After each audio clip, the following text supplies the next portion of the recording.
So I made this video last week that didn't have any audio, so I'm trying to redo that now. For some reason my microphone just switched because I was talking to the showstopper on Discord and he couldn't hear me. I don't know why it did that, but just randomly decided to turn itself off. So what happened was I was looking at BookTube and I'm looking at all these people's bookshelves behind. Probably need to get bookshelves behind me because I don't even look like I read. So I figured I should make a video in case any booktubers watch my videos. So who is this guy? Does he even read? Because also on Goodreads, you put like your goals on there, and some people have like 300 books a year goal. Like, if there's 52 weeks in a year, that's like 4 books a week. How are they pushing out that much content? How are they reading that much? So watch another video on how to read fast, where you kind of like bounce your eyes back and forth between two sides of a page. You don't really like sound all the words out so vocally in your mind. I've been trying that. Sometimes it works pretty good. But when you read dialogue, I prefer to read like regular speed, but it's pretty interesting. So I figured, I'm looking at all these people, they're like fantasy YouTubers and stuff, and they read all these huge series. So I'm like, what series have I read?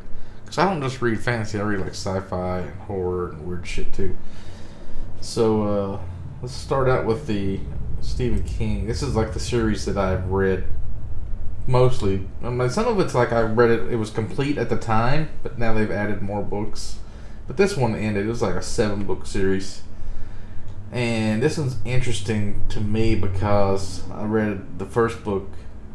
Well, the first book I read was book 3, The Wastelands. I read it in high school because we got it. Me and a friend of mine. I think we had just read The Shining, and we really loved The Shining. So this was like, they would sell these books that had the covers were kind of cut, and they were like a quarter or something. So The Wastelands, I had the paperback edition. It had all these crazy drawings in it, stuff like monsters like eating their babies or eating their own legs and shit. Have this Charlie the Choo Choo Train. It's like so surreal, like he's in this other world, but it's kind of on the back, like behind the veil of this world. So it's kind of dim. There's like the whole thing with the beans and the turtle, and it all relates to it and the 9/11 and all those other books that are all connected to this. It's so fucking sick. And one of the main booktubers I was watching, Murphy Napier, like, she hasn't even read this. She's read like Pet Sematary, and she said like she said like half Stephen King she didn't like. I'm like, damn, you ain't even read Dark Tower yet. You don't know how it all connects. It's so sick. But yeah, that's like quite a bit of reading right there. There was like, which one? Wizard in Glass. It talks about the Wizard of Oz and how like Alice in Wonderland, Wizard of Oz looks like fictional universes all exist, but they're all on this wheel. Not the Wheel of Time. I haven't read that one. But they're all like connected. And then, yeah, it kind of, I don't want to tell you how it ends, but it's kind of like a repeating cycle. Anyway, next we got the Dresden File. See, this, I was like, oh yeah, I have actually read quite a few books. I think the total is like 270 or something that I've read. So, this is about a wizard who is a detective in Chicago, and he doesn't like hide the fact that he's a wizard. Just nobody believes him because magic is real, and all these like fey creatures, like fairy creatures, like trolls and goblins and vampires and werewolves and all kinds of crazier shit just runs around, and everybody just kind of ignores it, or they don't see it, or it gets covered up. And it's like 17 books, and there's also one called Side Jobs, which I haven't read. It's like a anthology of short stories about the universe. I don't know if he's going to add any more onto this. I think this is supposed to be the end of it, but I don't know. I think he might have talked him into making some more later or something. But yeah, it starts out just kind of explaining it, and then I think this one's about werewolves because it's full moon. This one maybe has some like undead kind of stuff. And at one point he goes to like South America where those pyramids are, and they kill like a shitload of red court vampires, and his wife gets killed, or his girlfriend gets killed, and he has this kid. And then Summer Night it kind of introduces you to the fairies and stuff, and I don't really remember what these ones were about. I think there's some more like vampire shit and blood rights, because his brother's like a white court vampire, his half brother, And his grandpa is like one of the most powerful wizards in the world, doesn't even know it, and he hates vampires. It's like so sick. Character development and stuff. And then where it really gets crazy is White Knight. White Knight is where like the Prince or Queen Titania, I think is her, or Mab. Mab is like the queen of the ice fairies or whatever. You got the summer and you got the winter fae. They have like these. They have like a princess or whatever, right? And then they have a knight that like protects them. And you loses her knight and she recruits him, and he has to start like working for her, which he hates. But he gets all these like superpowers and he could ignore pain and shit. But it makes his life super difficult. And he also has like these friends that have these holy swords that are made from the nails that Jesus was crucified on. So fucking sick. You guys haven't read any of this shit. I mean, it gets crazy. Yeah, so then at one point he dies. Ghost story. He died in this book. He became a ghost, and then he gets his body back. Cold days. It just gets so crazier, and it just ramps. And then by the time you get to like peace talks and battleground, it's just like holy shit. These are like epic movie situations going on. The world is always at stake. Santa Claus. It turns out to be a fake. I made a book a review about that one. It gets so awesome. And then they tried to make a TV show based on it, and they just failed hard. Like, it was just not good. I don't know how you could even do it and make it really good. That's why you got to read books sometimes. You can't justify it with a TV show. So, then we got Game of Thrones. Everybody knows Game of Thrones. The last book diverged from the TV show so much that I didn't really like it as much, but it was good. These were all thick boy books too, like 800 pages, 600 pages. So it was all See, here's the thing about.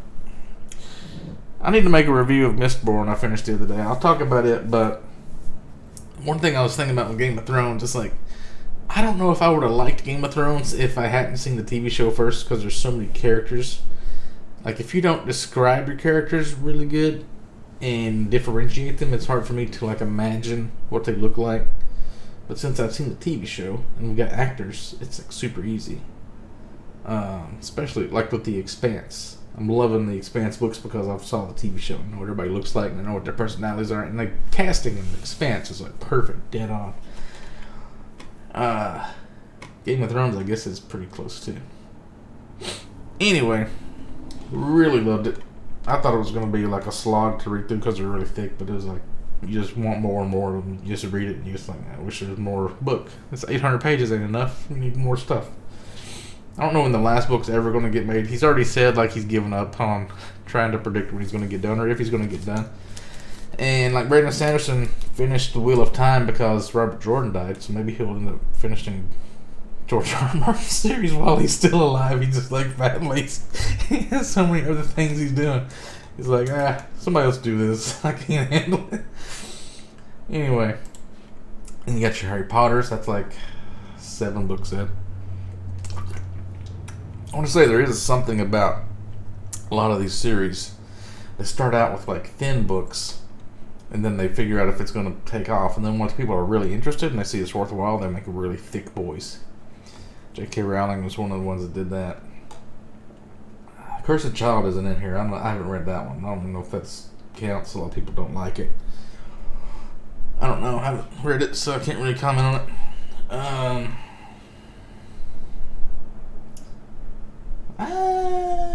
Did I read this before I saw the movies? I don't know. Maybe I was like 3 or 4 books in, and then the first movie came out. I can't remember. Anyway. John Scalzi, Old Man's War. Here's where I'm going to separate from all these fantasy guys that probably don't read sci-fi. When I first got turned on to John Scalzi, believe it or not, I was reading a Penny Arcade webcomic. And one of the characters had Zoe's Tale on there. And I was like, what is Zoe's Tale? And I looked it up and I was like, oh, it's a part of this series. And I got Old Man's War, and I made a review on that one a long time ago. Before I even started doing T2's book club, I think. And it was about an old man. Like, you can join the military once you hit like 80 or something when you retire. And people don't understand, like, why would you want to join the military? And nobody really understood it because it's a big government secret. So they send you up this beanstalk into space, and they take your mind and they put it in a young body that has all these super abilities that they've been genetically engineering, like with plants. Your skin's kind of green, but you can absorb sunlight and get your energy from the sun. And you can use this smart blood stuff that like heals you faster, and you have these mind implants where you can communicate with your other teammates. Like if you discover a weakness in an enemy, you can distribute it throughout your whole network and everybody knows it. You can just win the war automatically.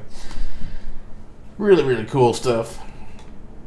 And then like one of these ghost brigades, maybe, it's like there was humans that have evolved to survive in a vacuum. Like they had turtle shells or something, so they could just sit in space and like spy on shit, and it gets pretty crazy.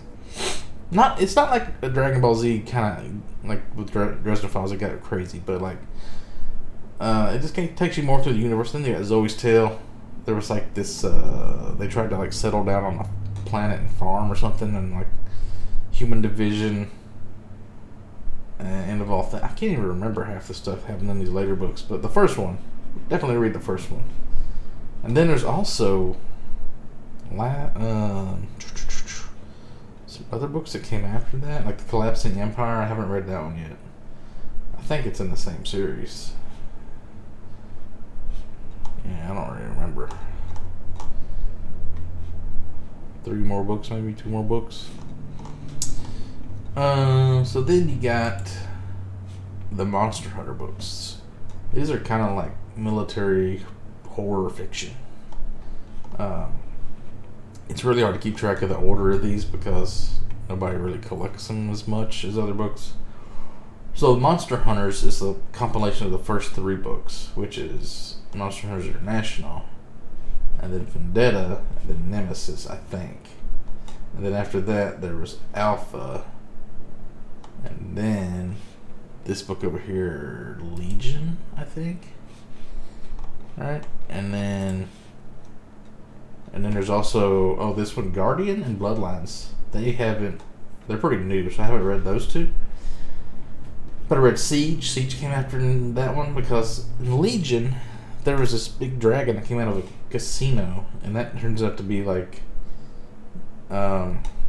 there's this monster. No, the dragon wasn't the monster. The dragon was kind of like Smaug. He was like, he had all this like hoard of treasure and shit, and he funds this army assault on this island in Russia that has like this portal that takes you to the other world where these monsters are trying to escape.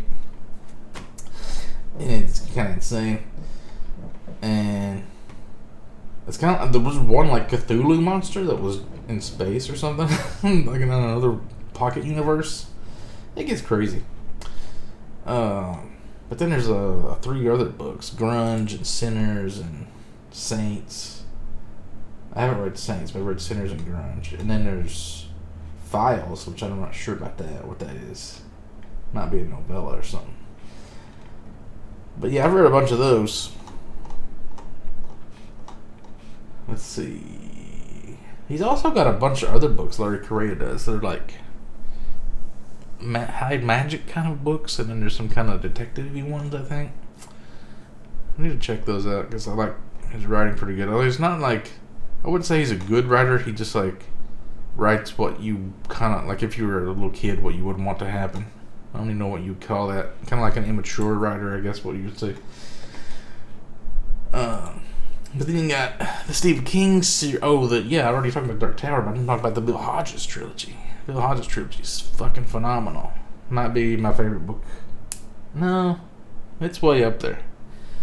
Mr. Mercedes is like crazy good. Finders Keepers I was really a big fan of, and then End of Watch was kind of not as good as the other 2, but it was good. And then you got The Outsider, which is kind of in the same. You have this character here, Holly Gibney. She's in both series, so it kind of connects them. And she's a white girl in the Bill Hodges, and then she's a black girl in the TV show of The Outsider. So it's a little confusing. And I really like this character here because she's kind of like autistic a little bit, but she's like super smart. So that was 4 books. And then you got, oh yeah. So this is a young adult that I didn't realize was young adult at the time. I don't even know if that was called young adult back then. I was probably like in my 20s or something when I read these, or I don't know. It's by Rachel Kane. They're called the Weather Wardens, and they have these people that control the weather. Like they can see the atoms in the sky and the clouds. They can like flip them positive or negative, and they can like make tornadoes or rain or thunderstorms or whatever. They can control shit. And I guess some of them control like fire. And there's these jinn or genies that are kind of what they use to like power themselves up, and like there's these other books that came out after. I read up to like Gale Force, I think. So that's like 7 books. And then these other ones, they weren't out at the time. You can definitely tell it's young adult when you look at the covers, though. Yeah, it's kind of all these other young adult books are linked. You got like a real person, like a photo of somebody, like a movie poster. Yeah, you're talking about some young adult shit. Let's see. Then we got, Orson Scott Card. Interesting that Orson Scott Card and Brandon Sanderson are Mormon, I think.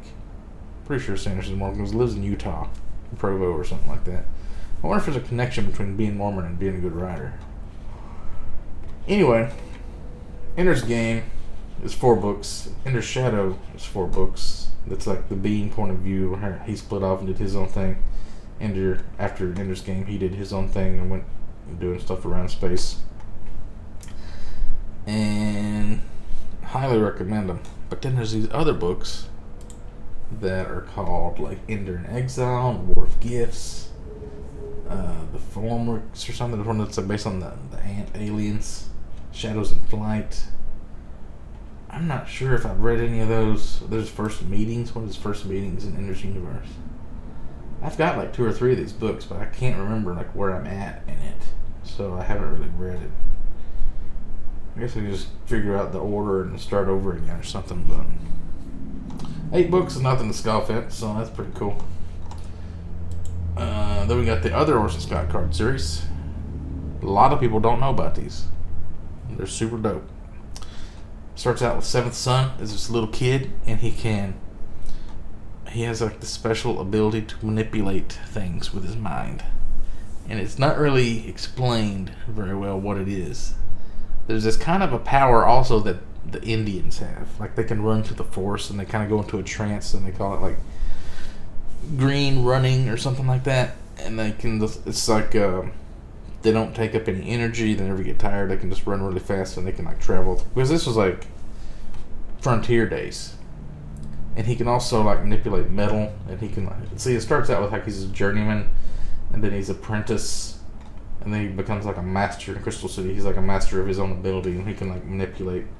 He can like there's one scene I really remember where he was like needed a grinding stone for a grist mill or something like that. So he like went into the rock with his mind. They call it a doodle bug, and he could like see the weaknesses in the rock in every crack, and he can like manipulate it. He made it fall out of the rock like a perfectly shaped gear shift, kind of a grinding grist mill kind of a thing. It was kind of crazy. And then I think at the end he makes like this utopian Crystal City or something. Or he was trying. There's all these like things he's trying to like make the world better or something. It was really good. It's been a while since I read it. What's a Red Prophet? Was that up there? Oh yeah, that was like second book. That's where the Indian first started teaching him the ways of his ability. Yeah, then he like moves on to these like little towns, gets a job, and then there's another series called Earthfall, or what is this called? The Homecoming series. Memory of Earth, Call of Earth, Ships of Earth, Earthborn, Earthfall, which I guess I liked reading them at the time, but I don't remember fuck all about them, so they must not have been that good. Or I would remember them if they were good, right? Ain't that how that works, pretty much? But it's 5 books, so don't throw it in there. Then you got the Dragonlance novels. So I don't know if Dragonlance is considered like young adult or mid grade or whatever the fuck those new categories of books are called, but this was like when you're in high school and you're reading fantasy for the first time. And what makes them so good is that they're based on Dungeons and Dragons, the game. So like the spells that they cast in the books are spells that you have in Dungeons and Dragons, like Burning Hands and shit like that. And if you remember playing old school Final Fantasy early Nintendo games, and they had those magazines, and they had like the characters that they made for like the screenshots, and they had like Taz and Huma and stuff like that. GM was for Gold Moon. Raced was for Wasteland. They were like based on these characters. So the first three, the Chronicles trilogy, tells the story of like there's these certain places. Yeah, that's the thing about, they had that cool map of Krynn back then. Like in the north, you got like the knights, and then you got the elves. They're kind of west and east in different foresty areas. In the middle, you got kind of Solace, and you got this, or Solace. It's like a tree village where they all meet in this inn, and then you got the dwarves in the south. And there's different kinds of dwarves. There's like hill dwarves, gully dwarves, mountain dwarves. The knights, you've got different orders of knights. You got the, what was it? The rose and the sword and the crown, I think. And then they had like a kingfisher symbol or something. They mean different things. See, this is how it relates to Dungeons and Dragons. Dungeons and Dragons, you got your, what is it called? Alignments, when you're good, evil, or neutral. And then the wizards have robes that reflect that thing. Like you got white, black, and red. Red's neutral. So it starts out with Wasteland. He's in like these books here. He starts out with like a red robe, and then he does this test. I think this is the first book, actually, right? I think they're out of order. No? I guess it's not. Anyway, he starts out with a red robe, and him and his brother's like a warrior, a big dumb drunk guy. And he has to take this wizard test. And in the wizard test, it's kind of like one of those things. It's like fucking Naruto. Remember when Sasuke got his like Shinigami eyes or whatever it's called, and he had to like kill his family? Like in the test, Orson has to kill his brother. He uses burning hands and like burns him to death, and he comes out and he has these hourglass eyes, and he can see time pass. Every time he looks at stuff, he sees it like falling apart and like seeing it over the course of like hundreds of years and shit. That's kind of like whenever you get a power in Dungeons and Dragons, you have a curse or something. You get your arm cut off or something like that, like Full Metal Alchemist or any of those kind of tropes. So these three books are really dope. There's also like these gods that give you the powers, so it's a really cool magic system. And the reason I like Dragonlance over regular fantasy is because like the Dracoliches, you got dragons, you got different kinds of dragons, also reflects these neutrality, good and evil and shit. You got the metallic ones are the good ones, and the colored ones are the bad ones. And they have different breath weapons for whatever color they are, like ice and fire and poison and whatever. And they got these like half-human dragons, Dracoliches. Like I don't know how they give birth to them. They have these eggs and they hatch and they come out, and you got convoys of people going around in this whole dragon war, and they got these special lances that can hurt dragons, and you got these Dracoliches that are everywhere. And it's kind of like your main bad guy if you're playing Dungeons and Dragons, right? But they're interesting because when you stab them and they die, they turn to stone. So then your sword's stuck in a rock and you can't use it anymore, so it's fucked. Or they'll turn into a pool of acid and you can't be near it. So it's like strategy and stuff involved. And you also got those weird kinder things, which are like thieves, and they're so good at stealing they don't even know they're doing it. And that's how like a lot of this stuff happens. It kind of saves the world because these kinder are so good at thieving stuff, like really important things. Anyway, you can't say enough about Dungeons or the Dragonlance novels.